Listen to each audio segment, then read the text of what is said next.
नमस्कार मित्रों, आज हम हिंदी व्याकरण में जो विषय या जो बिंदु पढ़ने जा रहे हैं, जो प्रकरण पढ़ने जा रहे हैं, उसका नाम है संधि। हिंदी व्याकरण में संधि के बारे में अगर बात करेंगे तो मैंने कुछ बातें जो है बुनियादी जो चीजें हैं उसको मैंने आपके बोर्ड पर पहले ही लिख रखा है, जिससे समय की थोड़ी सी बचत हो सके। अगर बात करें हिंदी व्याकरण में संधि की, तो संधि का जो शाब्दिक अर्थ होता है वह होता है योग अथवा जोड़। ठीक है, संधि का अर्थ होता है योग अथवा जोड़। अगर बात करें हिंदी व्याकरण में इसकी परिभाषा की, तो परिभाषा सीधे सीधे ये कहती है कि दो वर्णों के मेल से उत्पन्न विकार या परिवर्तन संधि कहलाती है। अब जैसे मान लीजिए कि अगर कोई विकार होता है, विकार का मतलब ही होता है बदलाव या परिवर्तन।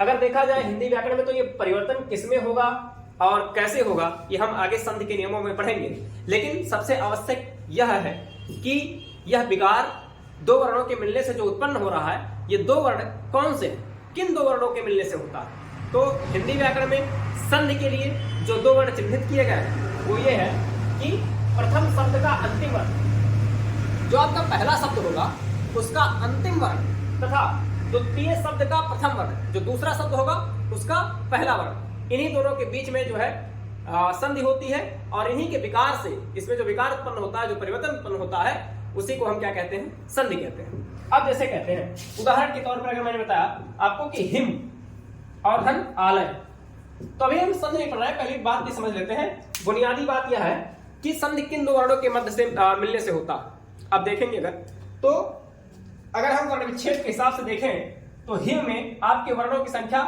एक हा है, छोटी ई है, मां है और छोटा आ है। इनके मिलने के कारण छोटा आ का मतलब हर्ष से है। ठीक है, तो अगर इनमें हम देखा जाए तो ये हर्ष जो आपके पास छोटा आ अंतिम में आया, तो ये पहले शब्द का यानी कि जो हिम शब्द है, इस हिम शब्द का प्रथम शब्द का क्या है, अंतिम वर्ण है आ। और ऐसे ही कहा गया कि मेल किसमें होगा, द्वितीय शब्द के प्रथम वर्ण में। दूसरे शब्द, जो दूसरा आपका शब्द है उसका जो प्रथम वर्ण है वो आपका क्या निकल करके आ रहा है, दीर्घ आ, दीर्घ आ।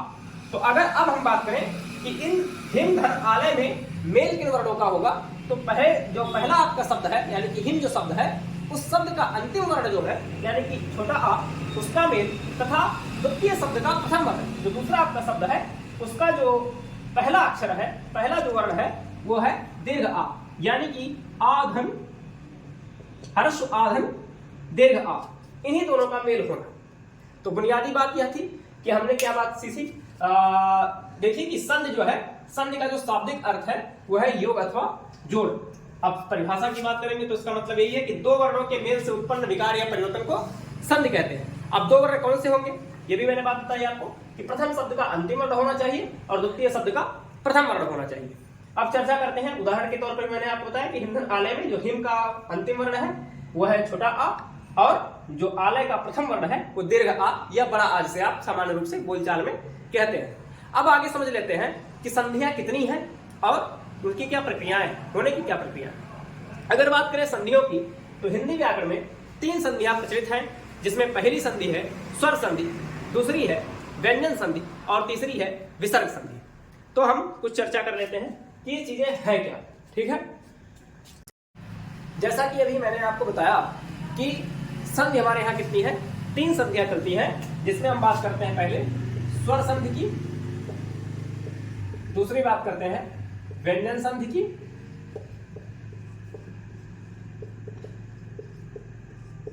और तीसरी संधि जो आपकी पढ़ाई जाती है हिंदी व्याकरण में वो है विसर्ग संधि। स्वर संधि, व्यंजन संधि और विसर्ग संधि। हम एक सामान्य प्रश्न मन में उठता है कि हम जब व्याकरण पढ़ते हैं तो अगर हम वर्णमाला की बात करें, हिंदी वर्णमाला की बात करें, तो हमारे हिंदी वर्णमाला में चीजें चल के आती हैं, एक स्वर चल के आता है। स्वर में आप सामान्य रूप से आ से लेकर के अ तक की चीजों को रखते हैं। उसके बाद जो है आप आ जाते हैं अयोगवाह में। अयोगवाह यानी कि जिनका योग, जो बिना योग के है, जिनका योग, अयोग का अर्थ ही होता है जिसका योग ना कह सकते, जिसका जोड़ ना कह सकते, जो स्वर में भी ना जुड़ता हो, जो व्यंजन में भी ना जुड़ता हो, यानी कि जिसमें जो है ना तो स्वर के गुण विशेष रूप से पूरी पाए जाते हो, या तो व्यंजन के, यानी कि जिनका योग दोनों में ना हो सके, उसको कहा गया अयोग वाह। तो अयोगवाह हमारे यहाँ दो होते हैं, एक होता है अंक और एक को दूसरे को आप कहते हैं आहा। जिसमें अगर नाम की बात करें तो अंक का नाम आप कहते हैं अनुस्वार और दूसरे को आप कहते हैं विसर्ग। ये बात हो गई, एक को अनुस्वार आप कहते हैं, दूसरे को कहते हैं विसर्ग। अब अगर तीसरी चीज बात करें तो मूल रूप से आ जाती है व्यंजन की। हालांकि डॉक्टर भोलानाथ तिवारी या एक और जो है भाषाविद वैज्ञानिक वो अयोगवाह को व्यंजन के रूप में मान लेते हैं। खासकर पंडित कांता प्रसाद गुरु ने भी इनको व्यंजन ही मान लिया है, मूल रूप से गिन लिया है। लेकिन वो जब मैं कभी व्याकरण पढ़ाऊंगा, उसमें वर्णमाला पढ़ाऊंगा, तब बताऊंगा कि इसके अनुसार क्या है, कितनी वर्णमाला है, कितने अक्षर है, कितने एनसीईआरटी ने माना है, कितने पंडित कांता प्रसाद गुरु ने माना है, वो अलग विषय का चर्चा है। वो किसी दिन जब मैं आपको वर्णमाला पढ़ाऊंगा तब बताऊंगा। अभी मूल रूप से जो बात हम देखते हैं तो मूल बात यही है कि हमारे यहाँ क्या है, पहला चीज स्वर, दूसरा व्यंजन, दूसरा अयोगवाह और तीसरा क्या है, व्यंजन चला आता है। अब अगर बात करें हम स्वर की तो आपने देखा कि आ से लेकर के औ तक पूरे हो गए आपके 11।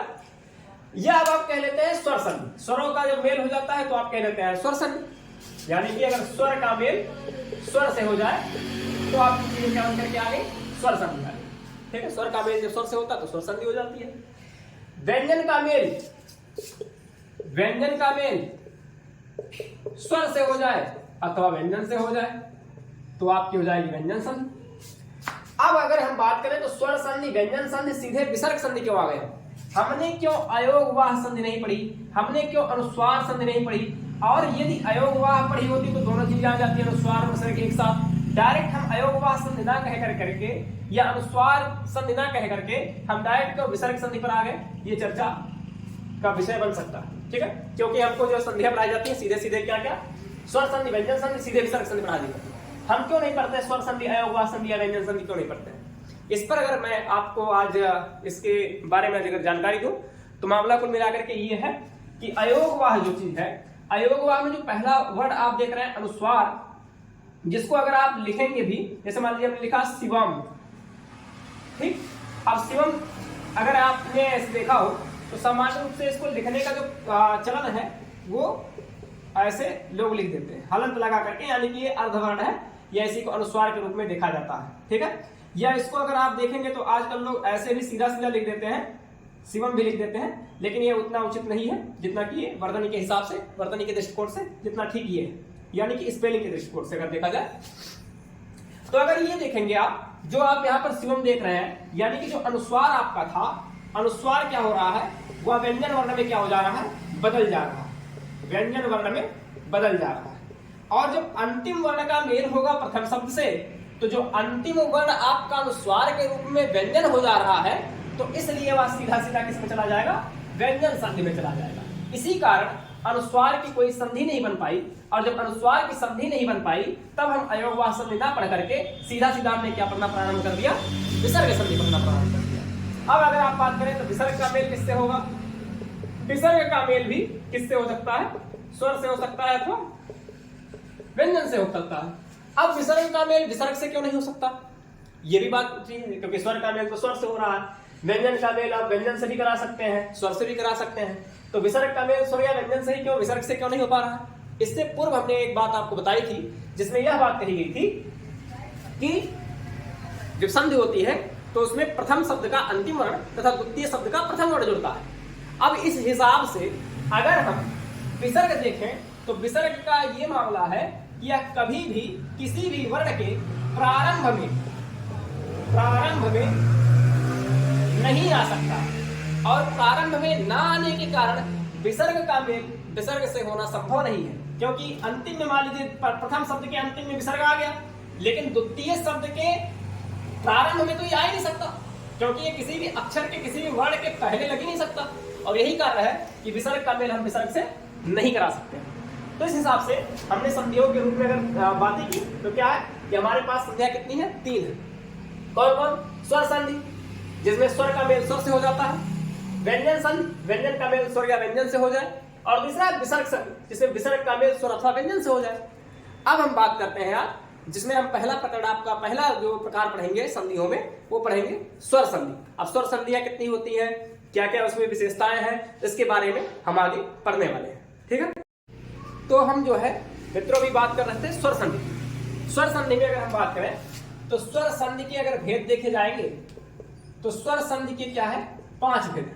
और अगर मेल की बात करें कि स्वर संधि में स्वर संधि कब स्थिति हो सकती है, तो सीधा सीधा हम ये कहेंगे जब स्वर वर्ण का मेल दूसरे किसी स्वर वर्ण से हो जाए, स्वर का मेल जब किसी से स्वर से हो जाए, ठीक है। अब अगर हम बात करें स्वर का मेल स्वर से होगा तो स्वर संधि होगी। और स्वर संधि की अगर भेद की बात करें तो भेद में जो आपके अगर आएंगे तो जो पहला भेद आपका है उसे कहा जाता है दीर्घ स्वर संधि। आप सीधे सीधे दीर्घ संधि भी कह सकते हैं, इसमें कोई समस्या नहीं है,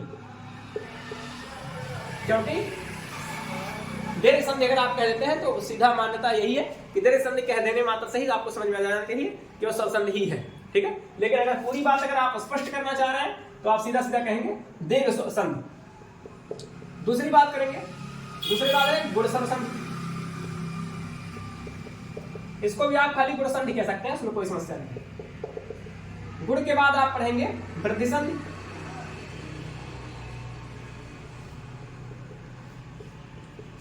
और वृद्धि के बाद आप पढ़ेंगे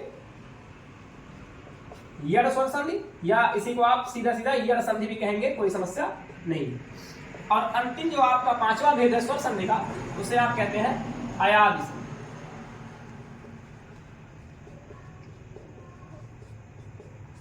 ये आपकी 5 संधियां हैं, दीर्घ संधि, गुण संधि, वृद्धि संधि, यड़ संधि और अयाद संधि। अब ये 5 जो संधियां हैं वो किसकी संधियां भी है? ये स्वर संधि के भेद है खाली। इसके बाद आपको व्यंजन के अलग से आपको पढ़ने रहेंगे, हालांकि उसमें कोई नामकरण नहीं किया गया, उसके नियम चलते हैं। और सेम जो है आपके चीजें मिल जाएंगी विसर्ग संधि में, उसमें भी कोई नामकरण नहीं किया गया है किसी संधि का, बस ये है कि उसमें नियम चलते हैं, नियम 1 2 3, और उसका भी क्रम निर्धारित नहीं है कि किसी नियम को आप आगे पीछे कहां पढ़ सकते हैं, इसमें कोई समस्या नहीं, ठीक है। अब अगर हम बात करें दीर्घ स्वर संधि, तो आज हम बात करेंगे दीर्घ स्वर संधि की। सामान्य रूप से दीर्घ स्वर संधि के बारे में चर्चा करते समय पुस्तकों में भी कक्षा 10 या 12 की किताबों में आपको बगल में एक सूत्र देखने को मिल जाता है जिसमें लिखा होता है अकह सवर्णे दीर्घ, अकह सवर्णे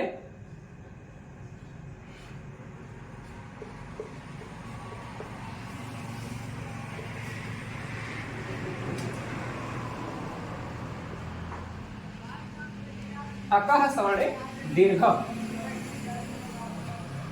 ये दीर्घ संधि के बगल में जो है आपको बोल्ड किया हुआ एक छोटा सा सूत्र देखने को मिल जाता है, जिसमें लिखा होता है अकह सवर्णे दीर्घ। अब अगर सामान्य रूप से चर्चा करते समय ये बातचीत की जाए कि ये दीर्घ संधि में अकह सवर्णे दीर्घ क्या है, ये सूत्र क्या है, इस सूत्र के पीछे का राज क्या है, इस पर अगर हम चर्चा करें तो अभी आपको मैं बताऊंगा। हालांकि ये जो चीजें हैं अकह सवर्णे दीर्घ या जो सूत्र दिया गया है ये संस्कृत व्याकरण से संबंधित है, पाणिनीय अध्याय से संबंधित है, पाणिनी की किताब अष्टाध्यायी में वर्णित है सारी चीजें। लेकिन ये कि संस्कृत व्याकरण पढ़ने वाले लोग वो पढ़ते हैं, लेकिन हिंदी का व्याकरण जो है खासकर संधि की अगर बात करें विशेष रूप से तो काफी मिलता जुलता है। इसलिए हमारे यहाँ स्वर संधियों में सारे नियम मुख्य रूप से अगर देखा जाए लगभग मिलते जुलते ही मिलते हैं, किससे? संस्कृत व्याकरण से मिलते हैं। तो इसलिए जो है समझने के दृष्टिकोण से अकह सवर्णे दीर्घ बगल में देखने को मिल जाता है, जो एक संस्कृत में दिया गया दीर्घ संधि का सूत्र है, और सूत्र के बारे में आज हम चर्चा करेंगे। ये सूत्र कैसे आया और सूत्र का प्रयोग कैसे करें। तो मैं अभी आपसे चर्चा कर रहा था दीर्घ स्वर संधि की, ठीक है। दीर्घ स्वर संधि में मामला ये था, बात ये थी कि दीर्घ स्वर संधि में एक सूत्र बगल में आपको देखने को मिलता है जिसमें लिखा होता है अकह सवर्णे दीर्घ।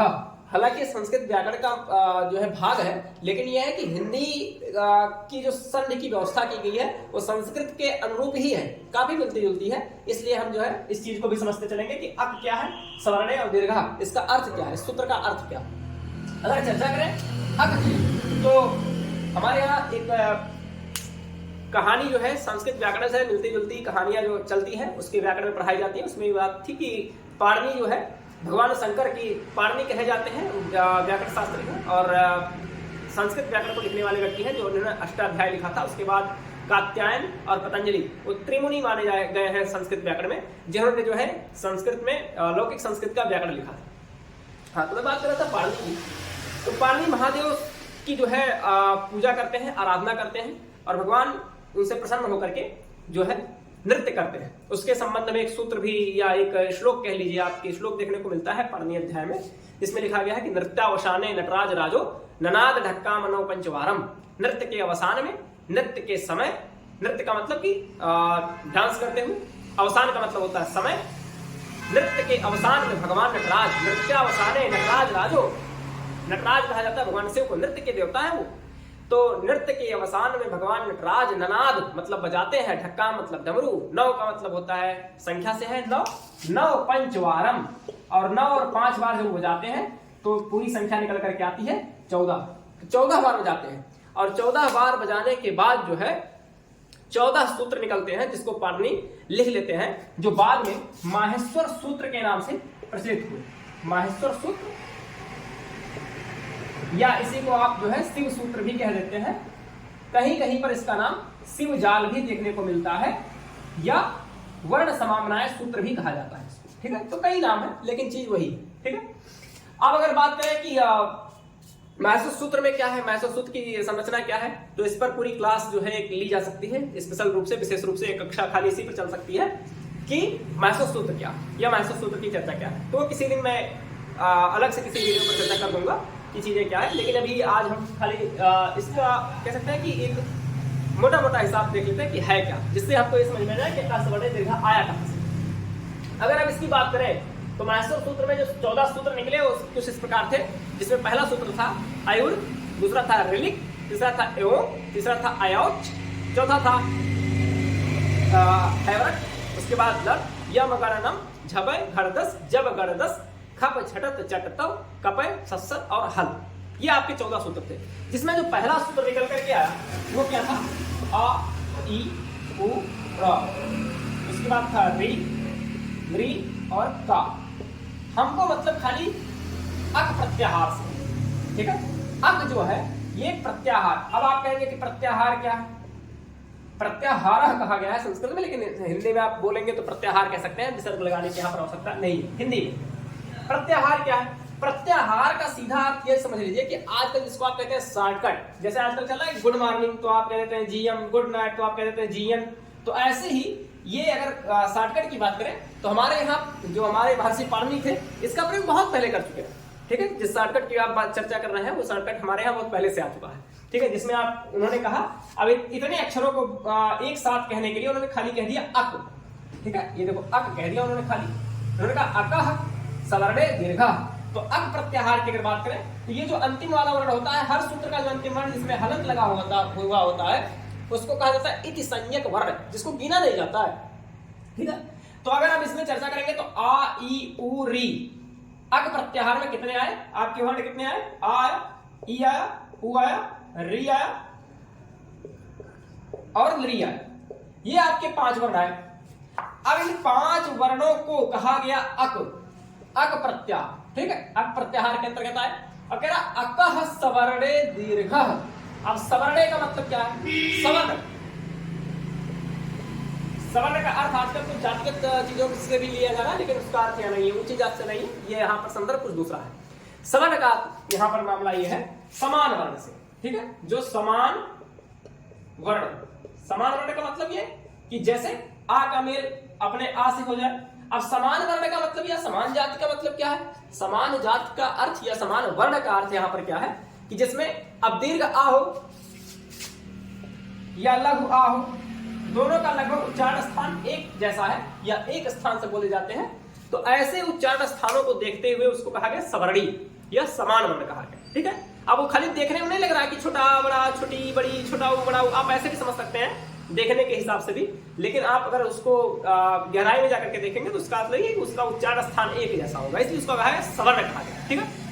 अब बात करते हैं सवर्ण की, तो कहा कि आ का मेल आ से हो जाए, ई का मेल ई से हो जाए, उ का उ से हो जाए, और री और री को जो है, हालांकि री जो है और री दोनों का प्रयोग अब हिंदी में बहुत जल्द देखने को मिलता नहीं है, री का तो कहीं कहीं मिल भी जाता है लेकिन री का नहीं मिलता है, री को जो है हमारे यहाँ से निकाल दिया गया, खासकर दीर्घ संध से तो बिल्कुल निकाल दिया गया, ठीक है। कुछ अपवाद है, उससे उस पर भी चर्चा कर ली जाएगी कि क्या चीजें हैं, ठीक है। लेकिन अभी आप अगर देखा जाए तो आ ई उ री ली, ये चीजें संस्कृत में ली भी एक स्वर माना गया है, जिसके बारे में कात्यायन ने बाद में एक वार्तिक भी जोड़ा था, एक सूत्र वार्तिक जोड़ते हुए लिखा था कि रील री वर्णयो मिथा सवर्णम वाच्यम, अर्थात ये कि री और री आपस में सवर्णी मानने चाहिए, ठीक है, क्योंकि दोनों का उच्चारण स्थान लगभग एक है, ये कात्यायन ने बाद में जोड़ दिया था, ठीक है। अब बात करते हैं कि आ ई उ री री, इनका मेल। अब अक प्रत्याहार के समान वर्ण यानी कि समान वर्ण से मेल हो जाने पर, समान आ जाने से उसका दीर्घ बोध हो जाता है। क्या हो जाता है? दीर्घ हो जाता है। और यही क्या है आपका दीर्घ संधि। अब अगर इस सूत्र के बारे में चर्चा करने के पश्चात अगर मैं आपको कुछ और बातें बताऊं तो वो ये हो सकती है, वो ये हो सकती है जैसे अगर हम बात करें कि अब अगर आप बात करें हिंदी में आ ई उ और री की, तो री का दीर्घ तो अब हिंदी में प्रचलित है नहीं, लेकिन संस्कृत में चलता है।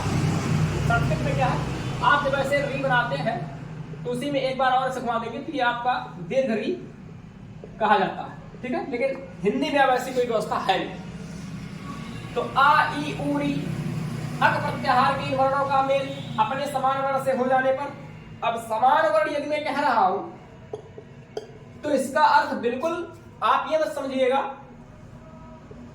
कि उसमें छोटा आएगा बड़ा आएगा या बड़ा बड़ा आएगा, ऐसी कोई बाध्यता नहीं है। समान वर्ण खाली होना चाहिए, उसमें दीर्घ हो या लघु इसमें कहीं फंसने की आवश्यकता नहीं, ठीक है। जैसे यदि दीर्घ या लघु आ का मेल हो जाए, जैसे लघु लघु का मेल हो जाए तभी बोध क्या होगा? दीर्घ। दीर्घ दीर्घ का बोध मेल हो जाए तब भी बोध होगा दीर्घ का। दीर्घ का लघु के साथ हो जाए तब भी दीर्घ हो जाएगा, और लघु का दीर्घ के साथ हो जाए तब भी यह दीर्घ हो जाएगा। अब इन चार स्थितियों के अलावा जो है इसके सवर्णी के साथ कोई मेल नहीं हो सकता, ठीक है। और चारों स्थितियों में दीर्घ ही बनेगा, यानी कि अक प्रत्याहार के जितने भी अक्षर हैं उनके समान वर्ण से मेल हो जाने पर वो दीर्घबोध हो जाएगा, ठीक है। तो ये सामान्य सी बात आपके दीर्घ संधि के बारे में है। अगर इस पर आप परिभाषा के रूप में अगर हिंदी किताबों के बारे में चर्चा करने लग जाएंगे तो बात इतनी हो जाएगी कि जब आ या आ के बाद आ या आ जाए, ई या ई के बाद ई या ई आ जाए, उ या उ के बाद उ या उ आ जाए, तो ये बहुत बहुत विस्तृत बात हो जाएगी। उसको बात अगर हम संक्षेप में कहना चाहेंगे तो खाली इतनी बात कह सकते हैं कि अका सवर्णे दीर्घा, बस ये मामला खत्म हो जाएगा। यानी कि अक प्रत्याहार के मेल, अब जैसे आ हो, ई हो, उ हो, री हो, इसका मेल अपने समान वर्ण से हो जाए तो उसका दीर्घ बन जाएगा, सीधी बात खत्म। तो इतने में आप दीर्घ संधि खत्म कर सकते हैं। अब अगर उदाहरण की बात करें तो एक दो उदाहरण मैं दे देता हूं। उदाहरण जैसे भी मैंने आपको दिया था हिमधन आलय वाला, हिमधन आलय। अगर हिमधन आलय में देखेंगे तो अंतिम वर्ण आपका यहाँ पर आ जाएगा आ, और यहाँ पर आपका क्या आ जाएगा? बड़ा। और देखिए यहाँ पर मेल किसका हो गया? छोटा। यहाँ पर क्या है? बड़ा। छोटा और बड़ा का मेल, मैंने अभी पहले बताया कि छोटा आ का मेल जो है बड़े आ से हो जाए तब भी आपका यहाँ पर क्या हो जाएगा? बड़ा, जिसको आप दे देंगे, ठीक है। अब यहाँ बचा क्या? यहाँ बचा है लय, और यहाँ क्या बचा? अगर यहाँ से छोटा आ निकाल देंगे तो ये बचेगा खाली हिम और हलंत के साथ बचेगा। अब अगर इसको जोड़ने की प्रक्रिया हम कर दें तो ये क्या हो जाएगा? अब इसमें देखो ये आधा था, ये बड़ा आ की मात्रा ऐसे लगती है, लग गई, और ये लय, तो ये बना क्या? हिमालय, ठीक। अब ऐसे एक उदाहरण और मैं आपको बता देता हूँ। जैसे अगर एक उदाहरण और आपको बता दूं, जैसे अगर मान लीजिए हमने लिखा रविधन ईस, रविधन ईस, यहाँ पर निकालेंगे तो आपकी छोटी निकल जाएगी, और यहाँ पर क्या है? बड़ी। छोटी का बड़ी के साथ में यानी कि सवर्णी हो गया, दोनों सवर्णी हो गई, और सवर्णी होने के साथ ही क्या है? समान वर्ण जाने पर दीर्घ का बोध हो जाएगा, और जब दीर्घ का बोध हो जाएगा तो यहाँ बचा क्या? यहाँ सा बचा है, और यहाँ क्या बचा? अभी अगर छोटी की मात्रा निकल गई तो खाली रब बचा हलंत के साथ। अब अगर इसको जोड़ने का काम कर दें हम, खाली इसको जोड़ने का काम कर दें तो रा और वाह आधा था, लेकिन बड़ी की मात्रा लगाएंगे तो बड़ी की मात्रा ऐसे लगती है, और ये शाह, तो बन गया क्या? रवीस। तो आज के लिए खाली ये दीर्घ संधि आज हम पढ़ रहे हैं, उसके बाद कल की कक्षा में हम इसके आगे की चर्चाओं को करेंगे। दीर्घ संधि के बाद हम पढ़ेंगे अगला जो भी संधि है वो हम पढ़ेंगे गुण संधि, उसके बाद पढ़ेंगे वृद्धि, उसके बाद हम पढ़ेंगे यण, उसके बाद अंतिम स्वर संधि पढ़ेंगे अयात, उसके बाद हम आएंगे व्यंजन संधि पर, उसके बाद विसर्ग संधि पर। इतना समय देने के लिए बहुत बहुत धन्यवाद। और आप सभी लोग को अगर कहीं कोई समस्या हो, संदेह हो तो आप जरूर जो है पूछ